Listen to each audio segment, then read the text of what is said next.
पनवेलजवळील JNPT रोडवरील पाडेघर येथील KK logistic यार्डमध्ये शुक्रवारी सकाळी घडलेल्या एका भीषण अपघातात 36 वर्षीय कामगाराचा जागीच अंत झाला।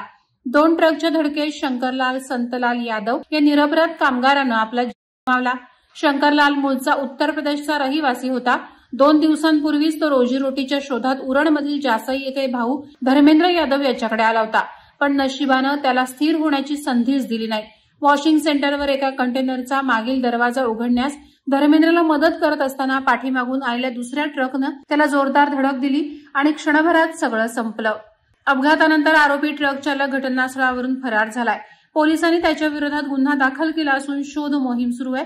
शंकरलाल सारखे हजारो कामगार रोज JNPT परिसरात रोजगाराच्या आशेने येतात, पण सुरक्षिततेच्या नियमांचा बोजवारा, जबाबदार यंत्रणेची निष्क्रियता आणि बिनधास्त वाहतूक यामुळे हा परिसर यमाचा फेरा बनत चालल्याचा संताप येथील स्थानिक नागरिक व्यक्त करत आहेत।